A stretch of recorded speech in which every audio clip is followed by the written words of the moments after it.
کسی کے آپریشن کرتے دماغ یا پیٹ کے اندر کوئی دوا لگائی گئی تو اس سے بھی روزہ فاسد ہو جائے گا. اسی طرح پیٹ کا کوئی روزہ باہر لایا گیا اور پھر دوبارہ اس کو پیٹ کے اندر جوڑ دیا گیا تو بھی روزہ فاسد ہو جائے گا. وہ چیزیں جن سے روزہ ٹوٹتا تو نہیں البتہ اس سے روزے میں کمی آ جاتی ہے، روزہ مقبول ہو جاتا ہے، اس طرح کے اندر عوض نہیں جائے گا. کوئی گون نما کوئی چیز چبانا یا منہ میں ڈالے رکھنا اور حلق اس کے نیچے نکل نہیں جاتا اور اس کے اندر کوئی ذائقہ کوئی مزہ وغیرہ بھی نہیں ہے. جس طرح چنگم ہوتی ہے، چنگم کی طرح کی کوئی چیز آپ کے منہ میں چباتا ہے لیکن بے ذائقہ چیز ہے تو اس سے روزہ نہیں ٹوٹتا، ختم مکروہ ہے. بلا ضرورت کسی چیز کا چکنا یہ بھی مکروہ ہے. باورچی وغیرہ اس طرح کر رہے ہیں یہ مکروہ ہے. البتہ کسی عورت کا خامد سب مزاج ہو تو اس کے لیے سال وغیرہ زندگی گنجائش ہے. نمبر 3 کلی آپ کو پانی ڈالنے مبالغہ کرنا، ڈر ہے کہ اوپر تک نہ چڑھ جائے، ڈر ہے کہ حلق کے اندر نہ چلے جائے، یہ مکروہ ہے. منہ میں بہت سا تھوک جمع کر کے پھر نگل لینا یہ بھی مکروہ ہے. روزے کی حالت میں غیبت کرنا، جھوٹ بولنا، گالی گلوچ کرنا، لڑنا جھگڑنا یہ بھی مکروہ ہے. کوئی ایسا کام کرنا کہ جس کی بابت گمان نہیں ہوگی اس سے روزے کی حالت میں کمزوری ہو جائے گی. اگر کمزوری کا گمان غالب نہ ہو تو مکروہ نہیں. جیسے کہ کوئی آدمی دودھ دیتا ہے، بچہ لگواتا ہے وغیرہ وغیرہ، اگر کمزوری ہو جائے تو پھر وہ روزے کی حالت میں نہ کیا جائے. روزے کی حالت میں ٹوتھ پیسٹ، ٹوتھ پاؤڈر، منجن سے دانت صاف کرنا مکروہ ہے، بشرط ہے کہ اس کے کوئی ذرہ وغیرہ کوئی رسان ہے حالت کے اندر نہ جائے. اگر نہ چلے گئے تو پھر تو روزہ فاسد ہو جائے گا. یہاں پر قضا اور کفارہ دونوں طرح کے احکام ہیں، کیونکہ صورتوں میں صرف قضا آئے گی اور کچھ صورتوں میں قضا کے ساتھ کفارہ بھی ہے. کسی آدمی نے بھول کر کھا لیا، پی لیا، دماغ لے لیا یا اس کو انتظار ہو گیا دیکھنے سے، یہ احترام ہوا یا طے ہوئی اور ان سب صورتوں کو اس نے گمان کیا کر روزہ جاتا رہا، حالانکہ کسی بھی چیز سے روزہ ٹوٹتا نہیں ہے. اس کے بعد اس کا کھا پی لیا تو ایسا آدمی اب روزہ ٹوٹ جائے گا اور اس پر صرف قضا لازم ہوگی. کسی آدمی کو یہ گمان تھا کہ ابھی صبح نہیں ہوئی اور اس نے کھایا پیا دماغ کیا، بعد میں معلوم ہو تو وہ تو گھڑی خراب ہو گئی تھی، اس کو غلط فہمی ہو گئی، صبح ہو چکی تھی یا اس کو کسی نے کھانے کو مجبور کیا، اس کو کرایہ شریک کہا جاتا ہے. اگر جب کچھ ہاتھ سے کھایا پیا ہے تو پھر اس کو صرف قضا لازم ہوگی، کفارہ لازم نہیں ہوگا. روزہ یاد تھا اگر کلی کرتے ہو بغیر قصد حلق پر پانی اتر گیا تو یہ غلطی سے ہوا ہے، لہٰذا غلطی شریعت میں معاف نہیں ہے، لہٰذا روزہ ٹوٹ جائے گا.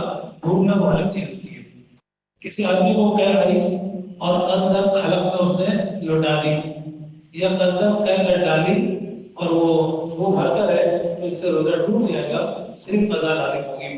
بشرطے کہ دونوں صورتوں میں وہ بھر کر ہو اور روزے دار کو اپنے روزہ یاد ہے. تو روزہ یاد تھا اور اس نے وہ بھر کر طے کر لی مجھ سے یا کہہ آئی لیکن اس نے پھر لوٹا لی قصد، تو اس میں روزہ ٹوٹ جاتا ہے، قضا آتی ہے. دانتوں میں رہ جانے والی چیز کو زبان سے نکال کر نگل لیا جبکہ بیچارے کے دانے کے برابر اس سے زیادہ ہو اور وہ منہ سے نکال کر پھر باہر نکال کر پھر نکل لیا تو چار چانے کے دانے سے کم ہو یا زیادہ، ہر صورت پر روزہ ٹوٹ جائے گا، قضا لازم ہوتی ہے.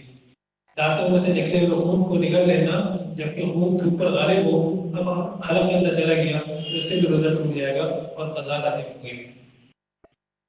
بعض صورتوں میں قضا کے ساتھ ساتھ کفارہ بھی ہوتا ہے. کفارہ کیا ان شاء اللہ آگے بتاتے ہیں. روزہ ٹوٹنے کی صورت میں قضا کے ساتھ ساتھ کفارہ کے لازم ہونے کی صورتیں: نمبر 1 جان بوجھ کر کوئی ایسی چیز کھانا یا پینا جو بطور دوا یا سزا استعمال کی جاتی ہو. کوئی قضا جس سے روٹی سالن کوئی بھی چیز کھانے کی چیز یا سگریٹ وغیرہ پینا. اسی طرح کوئی دوا کے طور پر جو کھانا جب تک اس کی طبیعت اتنی زیادہ خراب نہ ہو، اگر طبیعت خراب ہے احساس بہت زیادہ ہو گئی ڈاکٹر نے کہا کہ روزہ توڑو تو قضا لازم ہوگی، ورنہ کوئی چیز دوا کے طور پر کھانا جب اتنی ضرورت نہیں تھی تو کفارہ بھی لازم ہوگا. مسئلہ معلوم ہو گیا نہ ہو بیوی سے صحبت کرنا جبکہ روزہ یاد ہو، جان بوجھ کر سگار بخار سگریٹ پینا اس سے روزہ بھی ٹوٹتا ہے، کفارہ بھی آتا ہے. البتہ اس صورت میں کفارہ لازم ہونے کے لیے دو سکتے ہیں. نمبر 1 رمضان کا روزہ توڑا گیا ہو، اگر رمضان کے علاوہ کوئی اور روزہ مثلا قضاء رمضان نظر کا یا نفلی روزہ وغیرہ کسی نے رکھ کر توڑ دیا تو صرف قضا لازم ہوگی، کفارہ نہیں آئے گا. ٹھیک ہے. نمبر 2 روزہ قسم توڑا گیا ہو، بھولنے سے غلطی سے کسی وجہ سے مثلا بیمار ہو گیا تھا یہ سفر پر چلا گیا تھا جس کی وجہ سے روزہ توڑا مشکل ہو رہی تھی تو پھر صرف قضا ہوگی، کفارہ نہیں ہوگا. کفارہ کس چیز کا نام ہے تو اس کا ذکر کر رہے ہیں کہ کفارہ رمضان مبارک کا جب آدمی اثر روزہ توڑ دیتا ہے تو اس صورت میں کفارہ آتا ہے اور ایک روزے کے کفارے میں ایک غلام آزاد کرنا ہوتا ہے، اور اس زمانے میں غلام نہیں ہے تو پھر اس صورت میں 60 روزے مسلسل رکھنے ہوں گے، مسلسل 2 مہینے کے کفارے کے طور پر اور ایک روزہ قضا کے طور پر۔ اگر روزہ رکھنے کی استطاعت نہیں ہے، بیمار ہے، کوئی ہے بوڑھا ہو گیا ہے، نہیں رکھ سکتا مسلسل 60 روزے، تو پھر 60 مسکینوں کو 2 وقت کھانا کھلانا واجب ہے۔ جب کفارے کے 60 روزے رکھے تو میرا ناغا مسلسل 60 روزے رکھنا واجب ہے۔ اگر درمیان میں ناغا کیا اور صرف ایک ہی دن کا مسئلہ روزہ رہ گیا تو پھر بھی دوبارہ نئے سرے سے روزہ رکھنا ضروری ہوں گے، پچھلے روزوں کا اعتبار نہیں ہوگا۔ کسی آدمی کی روزہ رکھنے کی استطاعت نہیں تھی، 60 مسکینوں کو کھانا کھلا کر اگر کفارہ ادا کرنا چاہ رہا ہے تو 60 مسکینوں کو 2 وقت پیٹ بھر کر کھانا کھلانا واجب ہے، چاہے ایک ہی دن میں صبح شام 2 وقت کھانا کھلا دے، چاہے 2 دن صبح کے وقت یا 2 دن شام کے وقت یا عشاء و سحر کے وقت کھلا دے، درست ہو جائے گا۔ البتہ ایک شرط ہے کہ جن مسکینوں کو ایک وقت کھلایا جائے دوسرا وقت انہیں کی مسکینوں کو کھلایا جائے۔ اگر ایک وقت ایک مسکین کو اور دوسرے وقت دوسرے مسکین کو کھلایا تو کفارہ ادا نہیں ہوگا۔ اگر ایک مسکین کو مسلسل 60 دن آپ نے صبح شام کھلایا یا مسلسل 60 روز سے نئے مسکین کو صبح شام 2 وقت کھانا کھلایا تو اس سے بھی کفارہ ادا ہو جائے گا۔ اگر 60 مسکینوں کو صدقۃ الفطر کے برابر رقم دی جائے تو پھر بھی کفارہ ادا ہو جائے گا۔ آسان صورت کیا ہے کہ صدقۃ الفطر کے برابر رقم دے دیں، اور آج کل حکومت کی طرف سے بھی اعلان ہوا کہ صدقۃ الفطر کے برابر رقم کم از کم 300 روپے، تو اگر 300 روپے آپ نے 60 لوگوں کو دے دیے تو اس طرح انشاءاللہ آپ کا کفارہ ادا ہو جائے گا۔ 60 الگ الگ لوگوں اور ایک ہی آدمی کو دے رہا ہوگا 60 دن تک دینا ہوگا، پھر جا کے کفارہ پورا ہوگا۔ کن اعضاء کی وجہ سے روزہ چھوڑ سکتے ہیں ان کا بیان، بیماری کی وجہ سے کہ آپ کے اندر روزہ رکھنے کی طاقت نہیں، یا مرض بڑھنے کا شدید خطرہ ہے تو روزہ ادا رکھنا جائز ہے اور اللہ کے واسطے بتا لازم ہے۔ اس حوالے سے ڈاکٹر کی رائے پر اعتماد بھی کریں اور ڈاکٹر دیندار ڈاکٹر دیکھیں، آپ کی اپنی طبیعت بھی بتائیں گی اور دیندار ڈاکٹر کہتا ہے تو آپ روزہ چھوڑ سکتے ہیں، بات کو ادا کرنا ہوگا۔ حاملہ عورت اور اس کی وجہ اگر وہ روزہ رکھتی ہے تو بچے کو اس کی جان کو نقصان پہنچنے کا اندیشہ ہے تو ایسے صورت پر روزہ نہ رکھے، بات پر ادا کرے، اس کی اجازت ہوگی۔ مسافر شریف جو کم از کم 48 میل یعنی 77 کلومیٹر کی سفر کے لیے گھر سے نکل چکا ہو اور مضافات سے باہر چلا گیا ہو، اس کے لیے حالت سفر میں روزہ رکھنا ضروری نہیں ہے۔ البتہ مسافر کے لیے بہتر یہ ہے کہ اگر مشقت و تکلیف نہ ہو تو روزہ رکھ لے تاکہ بعد میں قضا روزے ادا کرنے کو مشقت نہ ہو۔ آج کل سفر ہوتے ہیں، آسان سفر ہے، جہاز کا سفر ہے، کسی آرام کا سفر ہے، روزہ رکھیں تو بہتر ہے اگر ممکن ہو۔ جو عورت بچوں کو دودھ پلا رہی ہے اگر روزہ رکھنے سے دودھ ختم ہو رہی ہے، بچوں کو نقصان ہونے کا خطرہ ہے تو روزہ چھوڑنے کی گنجائش ہے۔